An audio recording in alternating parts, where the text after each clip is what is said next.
Two மனோ 360 இன்றைக்கி நம்ம வீடியோவில் பொங்கலுக்கு தொட்டுக்கிற மாதிரி நம்ம தக்காளி சாம்பார் சூப்பராக இருக்கும். இது நல்லா பொங்கல் மேலே போட்டு நல்லா சாப்பிட்டலாம், செம்மையாக இருக்கும். வாங்க வீடியோக்குள்ளே எப்படி பண்ணுறதுன்னு பார்க்கலாம். தக்காளி சாம்பார் வைக்கலாம். பொங்கலுக்கு இது வச்சா ஈஸியாகவும் இருக்கும், சூப்பராகவும் இருக்கும். இது எப்படி செய்யலான்னு பார்க்கலாம். இது பாருங்கள், ஒரு குட்டி டம்ளரால் தோரம்பருப்பு ஒரு டம்ளர் தோரம்பருப்பு எடுத்துருக்கேன். அதே டம்ளரால் ஒரு டம்ளர் பைத்தம்பருப்பு எடுத்துக்கேன். எதெல்லாம் எடுக்கிறீங்களோ அதால் அதே இது எடுத்துக்காங்க. ஒரு டம்ளர் தோரம்பருப்பு பைத்தம்பருப்பு கழுவிட்டு வந்துடலாம். இதை கழுவி எடுத்துகிட்டு வந்துட்டேன். இப்போ ஒரு பெரிய வெங்காயமும் ஒரு 5-6 சின்ன வெங்காயமும் அரிஞ்சு வச்சுருக்கேன்.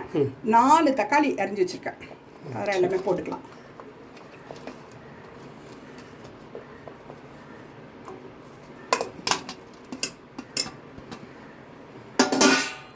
இப்படி ஒரு 1/2 ஸ்பூனும்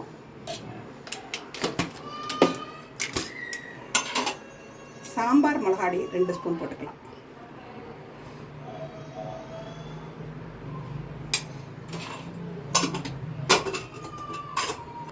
இப்போ இதில் ஒரு சொம்பு தண்ணி விட்டுக்கலாம்.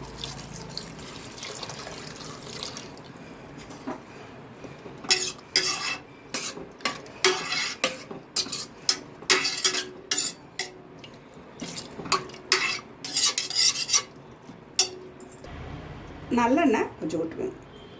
ஈவனாக வெந்துடும், மேலே பொங்காது.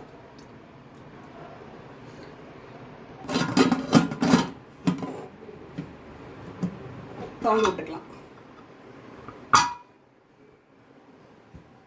திறந்தாச்சு. ஒரு 4 சவுண்டு விட்டு திறந்துருக்கோம். ஒரு சொம்பு தண்ணி ஊற்றிக்கலாம். நல்லா சுடு தண்ணி ஊற்றிக்கணும். ஒரு சொம்பு சுடு தண்ணி ஊற்றிக்கலாம். இப்போ வேண்டிய அளவுக்கு உப்பு போட்டுக்கலாம். இப்போ இந்த ஒரு கை அளவு கொஞ்சோன்னு பாருங்கள், இந்த அளவு உப்பு போட்டுக்கலாம்.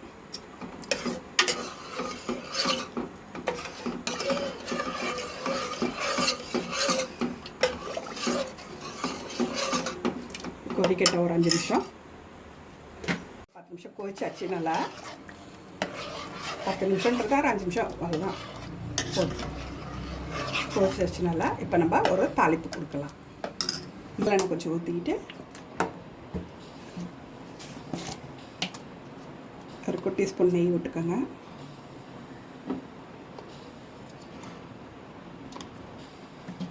கடுகு போட்டுப்போம்.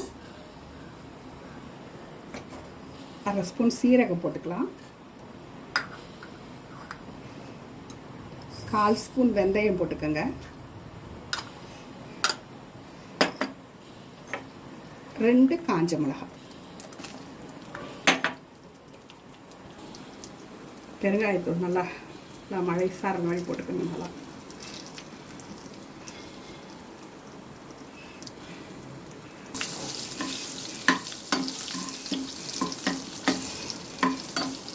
போட்டுக்கலாம்.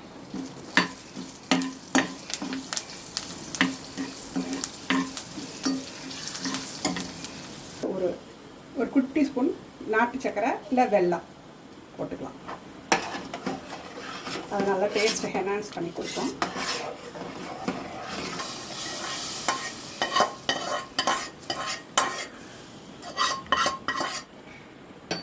இப்படி அழகாக கட் பண்ணி போட்டுக்கலாம்.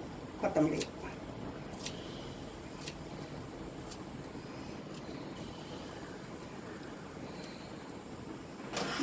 டேஸ்டியான தக்காளி சாம்பார் ரெடி. பொங்கல் செஞ்சுட்டு இதை அப்படியே மேலே ஊற்றி சாப்பிட்டோன்னா செம்ம டேஸ்டியாக இருக்கும். நீங்களும் செஞ்சு பாருங்கள். ரொம்ப ஈஸியானது, டக்குன்னு செஞ்சிடலாம். தக்காளி போட்டு சாம்பார் ரெடி ஆகிடுச்சு. ரொம்ப சூப்பராக வந்திருக்கு. இது பாருங்கள், பக்கத்துலேயே சூப்பராக நான் வெண்பொங்கல் வச்சுருக்கேன். இந்த இதை இந்த சாம்பாரை பாருங்கள், இப்போ சுற்றி விட போகிறேன். இதில் மேலே அப்படியே சுற்றி ஒரு ஐலண்ட் மாதிரி அப்படியே வச்சு சுற்றி அப்படியே அழகாக விட்டுட்டு அவ்வளோதான். இப்படியே விட்டுக்க வேண்டியது தான். விட்டுட்டு பாருங்கள், அப்படியே பாருங்கள், அப்படி வச்சு அப்படியே சாப்பிட வேண்டியது தான். சூப்பராக இருக்கும். நீங்களும் சாப்பிட்டு பாருங்கள், ரொம்ப அருமையாக இருக்கும். இதில் நீங்கள் செஞ்சு பார்த்துட்டு எப்படி இருக்குன்னு சொல்லிட்டு கமெண்ட் பண்ணுங்கள். இன்னொரு வீடியோவில் சந்திக்கலாம். பாய்.